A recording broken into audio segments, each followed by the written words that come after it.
Good day all. Welcome back to our new episode of Go Global podcast season 3, and this is Wiki again. I am hosting today's podcast. From previously, we have met our teacher from Year 3 already, and today we will be meeting with another teacher from teacher Year 7, Year 8, and Year 10, geography and English teacher from foreign language program. Without further ado, I would love to invite everybody meet teacher Nicola with me. Hello, teacher Nicola. Hello, Maikia. How are you? I'm good, thank you. Thank you for having me on today's show. I'm appreciative of having you be my speaker today as well. Could you please introduce yourself to the audience to know you a little bit more, please? Okay. My name is Nicola. I am from Aberdeen in Scotland, so a very, very cold country, which is one of the reasons I moved here.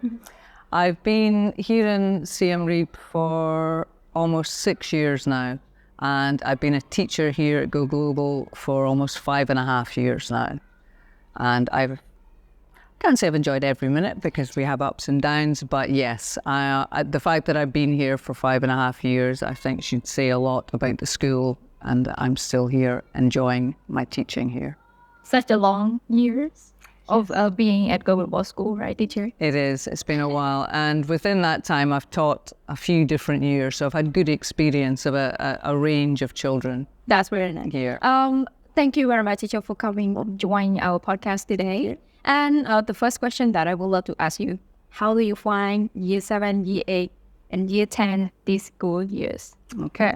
I'm finding it's been a good difference for me. I was teaching younger children before, and now that I'm teaching the older children, I'm finding I'm getting a lot more opportunity for discussions with my class, getting to find out more about how they think, how they feel. And it's good to be able to engage them in that. So as well as just looking at academically whether they can get things right or wrong, it's how do they think, how do they feel, how do they make sense of all the information that we're giving to them? And how can they express that themselves? So that's what I've enjoyed. That's the main difference I think I found between the older children and the younger children. So is it difficult for you for taking 3 classes and also 2 subjects, both of geography and English? To begin with, I thought it might be. Previously, with the younger children, you teach them the different subjects, all one class. And now this is getting to know 3 different classes, the same subjects, but obviously something slightly different tailored to each year. But I find I've enjoyed that because I can focus more, so I get more out of it as well, because you can grow the subject because you're focusing just on 2 subjects. You can focus more on it, and I'm learning a lot by doing that as well. You got experience for English as well? Yes. You are very good at words. I love English. Was my first love anyway. I was lucky when I was younger. My mum taught me how to read before I went to school, so I was brought up devouring books. And from that, I've developed a love of the English language. So I love words, how we use them, how we misuse them, how we can understand them, how we can confuse people, and how we can use words to help express ourselves properly. So that's, for English especially, that I'm teaching this year, that's what I've enjoyed about it with the older children. I can put this into practice. I can try and encourage them to be able to express themselves more, to be able to give me their opinions. And I think that's one of my big takes away from this, to being able to, I hope, convey my love of language across to them as well. That's what I hope to do with my classes. Very nice. I hope it works. Yeah. Well, but how long does it usually take them to adjust the classes and your routines? I don't think it takes too long, actually. The children are used to moving up every year, yes, often getting different teachers. And we have set standards at school, so whether it's for behaviour or ways you're expected to act in the classroom. So the basics are already in place. They've been here for many years. They all know how to act and behave. So that in itself is not an issue. My style is trying to, as I was saying earlier, trying to elicit information from them, trying to get more discussion from them first. Before we put pen to paper, let's make sure everybody understands everything, and getting encouraging them to put down their own thoughts and ideas. And I think initially, yes, they're maybe a bit shy about speaking in front of class, and two, saying what they think in case people make fun of them. But generally speaking, yes, sometimes we can still have a laugh and a joke about things. But generally speaking, I think just in the space of the first few weeks, they got used to being able to do that, being able to express themselves and realizing, yes, we can do this. And we can say stuff that makes sense. And it also, I think it helps them work things out when they can speak aloud as well. So I think once they got over the fear of having to speak aloud, and for the older classes, maybe not so much, but certainly year 7, that's a bit of a jump from previous years. So I think within a couple of weeks, they all start to get used to the way things are done. And as I say, the basic rules are already in place, so it's just getting used to me personally as a teacher, and I think we've got there. They have many experience from the previous basics year, from year 1 up to year 7, year 8, year 10. So I think not really take too long, as we mentioned that. How do you find this comparing teaching from year 1 classes in different subjects?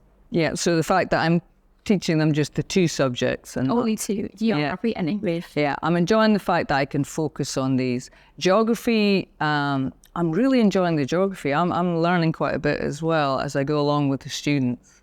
But it's good to be able to concentrate just on the 2 subjects. And I'm also, what I can see, especially with year 7 and 8, I can see the natural progression from one book to the next book, from one year to the next year. So it's encouraging to see how we can build on what we're doing in one year for the next year, right up to year 10. So I'm glad to be able to give more time to see how that all works and to see how it all fits together. So I find I get a better overall picture of what I'm teaching because I'm doing it that way, and hopefully the students find that as well. This is, I want to know more. So what are some projects that you introduce to students in year 7, year 8, and year 10? Because from the under grade, from year 7 down to year 1, or could be reception, they have like a different project. But for the year 7, year 8, and year 10, which is higher level, I really wondering what kind of the project from geography and English subject do. Okay, well, the geography projects, they're good fun to do, but they're a good way of demonstrating practically the knowledge that the students have. So, for example, year 7, they will be doing a diorama of a glacier. And we've been learning about glaciers this year so far. And you think of a glacier, you think, oh, it's just a big bit of moving ice. But there's so much more to it, and that's what we're hoping to show when the students make their dioramas. We can show the mountainside, the meltwater, the specifics of how glaciers work and the effects they have on the land around them. So this gives the students a chance, 1, to get some hands-on fun making this, and 2, to show that they understand how it all works. So they can put that into, make a model of how these glaciers work. So I'm looking forward to that one. And also year 8, we've been doing weather, different types of weather, what causes weather, how it affects us all. So they will be doing a weather forecast. And we're going to look at the UK, and I picked that simply because the UK has very variable weather all the time. It can be snowing in one place, 5 minutes away, it's sunny and warm. So it's to give them a good range, and it will also demonstrate how they put it all together so they can work out how pressure affects whether it's going to rain, how they can show how weather changes as the day goes on. So that's what I'm looking forward to seeing them, putting it all into practice. And year 10, we're going to be discussing megacities. So this is a relatively recent phenomenon over the last few decades, but the amount of megacities we have with populations of over 10 million, that's in a city. There are some countries that are not as big as that. Yeah. So it's just to see, we've been learning about Mumbai and how it's been affected. It's one of the new mega cities with a lot of people moving in from the countryside to the towns, and the effect that's had, where they are looking at the good things and the bad things and how they can improve things, what cities are doing to improve the lot for their population. And so Year 10 are going to be looking at different cities around the world that have faced similar challenges to see what they've done, how they've dealt with it. So it's just to show how much they understand about the Mumbai situation and can apply that. So it shows how you can take knowledge of one thing and then apply it to other different areas and make sense of them as well. So it'll be interesting to see which cities they choose and the different ways they have of dealing with these things. So it's all things that have a good deal of relevance. Interesting project from the different of the class from Year 7 to Year 10. Yeah, so it's all something different. Generally, for all the classes that you just said, do you prefer them to do by their own individually or just setting as the group work or something? Well, what we're doing, we are doing some group work with the Year 7 and 8, just to see how to make sure they can all work together. Yeah. Also, so we're not just testing their academic skills, but we're testing their social skills as well. How well can they work together? How well can they divide up the work and allocate it and make sure that everybody does their own fair bit without getting into arguments and fights? We know it's not all going to be plain sailing, but we hope that between them they can work it all out.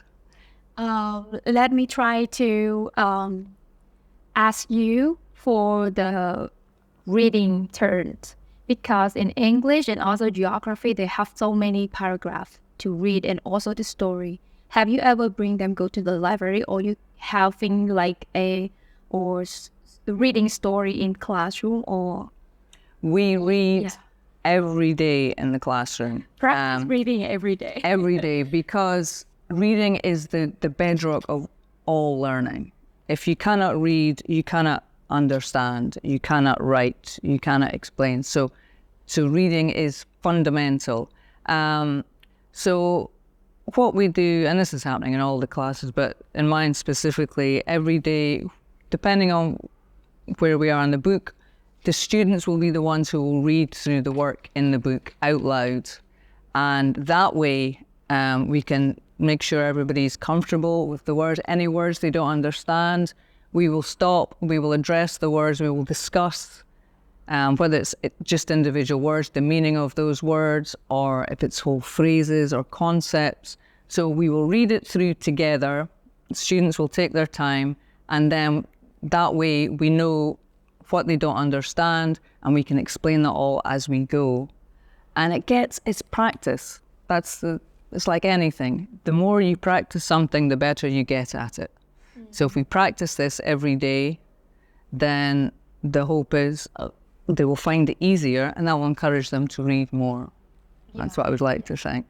And also we're doing spelling tests every week just to make sure that they can get to know the words well, because it's good to be able to, not just to read, but to be able to express yourself properly in writing as well as speaking. And every day we're doing exercises. So we will discuss them first, and then we will get them to write down. Now, I'm one of these teachers, I'm very pedantic. I will mark every little mistake. If you missed out a full stop, you haven't done a capital letter where you should have, so there will be red pen everywhere. And as I say to the students, it's not to put them off, it's just to get them used to that is how we do it. So just get into that practice. Remember your full stop there, or your commas, or how to spell a word. So it's carefully for reading. Yeah. Okay. Any method to improve them in this area for reading class? Like us. Practice. The main one is practice. Yeah. If in doubt, there's no rush. Take your time over everything. We're not timing you. Some people are faster readers, some people are slower. So take your time. And I always, if you're not sure, ask questions. That's why I'm here. You know, I'm the teacher. I'm the one that's supposed to know. So if you don't know, you ask me. That's exactly why I'm here. You know, students need to remember that. There's nothing wrong with having to ask a question. That's why you're at school, to learn. We know you don't know this yet. That's why we're teaching you. So ask. If in doubt, always ask. Make life easier for yourself. In my concern is because for the grade 7 and grade 8, grade 10 as well, for the slow learner and the fast learner, they always think that it really embarrassed to ask teacher like out loud or publicly, but they would love to tell or they would love to ask you in private. But I think if they don't try to be brave from now on, it's probably the problem for the future for all of them, of course. That's it. You should never be afraid to ask questions. You're not stupid because you don't know something. You don't know something because you haven't been taught it. You've never come across it before. That's the only reason. That doesn't mean you're stupid. It means you do not know because you haven't been told. So, and that's what we need to reinforce. So the only way you will learn is by asking questions. So please always ask. Ask the question. Don't sit and suffer in silence. If you don't know and you're scared because you think you're going to get it wrong, just ask. Thank you, teacher Nicola. This is such a very help for the students, especially for your student in class. And let's go to another point. How do you help to prepare the students to have a smooth transition to another level, especially for year 11? So it's a very good question. I think we just have to keep building. That's it. The one good thing, and one of the good things about the school is we have a curriculum and we have our books in place. So the books follow on sequentially. So the students will get used to the format of the books, even though they change every year. Obviously, they get harder and harder depending for each subject. It will get harder and harder. So they have the comfort of knowing the style that the books are in. So that will give them, so nothing will be new and totally new and scary for them as they move up. They will recognize the format and the way things are done. So that I think helps. And then from that, we're just building on what they already know. And I can see that at the moment because I'm teaching 7 and 8 and they're close together, but there's still enough difference between the textbooks, both for English and maths. So you can see the progression. You can see how there's something in year 7, year 8, they're taking that and they're from that start point that they did in year 7 and building up on it. And then that will then carry on to year 9 and so on. So I think that's the beauty of having the curriculum that we have. The students can see that natural progression. The teachers can see that progression and they can see how they're building on what they already know. So I think that helps make the transition a lot simpler and a lot less scary, a lot more manageable for them. Right. I support with that. Yeah. But for the last, any last thought for the student that needs to help themselves at home or during holiday, not just spending too much free time? Yeah. Obviously, our students, they're still children. Even the oldest students, they're still children. And they need to have free time. They need to have time with their friends and time to play. But also, I would like to hope that, as I say, from my joy of learning, I can hopefully encourage children to learn learn and read for fun rather than because they have to. It's for school. I would suggest that if you have some free time, instead of maybe just reaching for your phone and going for TikTok, pick up a book. Or, look at something, but watch a documentary on something you are interested in. Though. That's the point. Yeah. If learn for the sake of learning because it's something you want to do, something you're interested in. You could learn to play guitar by watching a YouTube video, for example. You could learn something by reading a book. It could be a fiction book because you just want to transport yourself away into a totally new world. Learning is fun. And that's what we have to remember. Yes, you have to do certain things. You have to pass certain exams. But learning in itself, all the things we can learn, Playing a video game is learning. You have to learn how to play that. But not always a video game. Something else, something different, just to keep your mind interested and active. That's what I would say. So learn new stuff, whether it's reading, watching films. Always learn. Just your brain is like a muscle. It needs to be kept active. Keep it exercised and do fun things with it. Not just using the phone at home, just scrolling the video. I mean, you can do that, but set yourself time limits, because I know myself, it's so easy. You sit down for 5 minutes, an hour later, time is gone and you've just been scrolling. Doom scrolling, as one of my students put it today. It's very addictive. So try and break some of those habits. Get away from your phone for some time. See the fresh air. Yeah. Get some walks. See your friends. Play with your friends. Use your imagination. Read a book. All sorts of things. Activities to do. Yeah. The world is your oyster. Yeah. All right. Thank you, Teacher Nicola, for your time. And thank you very much for coming here and give us more insight on Year 7, Year 8, and Year 10. And these subjects are very important to get to know. How important is it? Geography, English, what are they going to learn about? The technique that they will learn about to get faster and faster. Yeah. And not just this year, but another level. You will learn. And hopefully they will have enjoyed this year, so they will want to continue on for the next few years. That's what we hope. Right. All right. Thank you again, Teacher Nicola, for coming. I really appreciate for having you as my speaker today podcast. Thank you for having me. Thank you, everybody, for watching our video from the beginning until the end. So I hope to see you in the next video.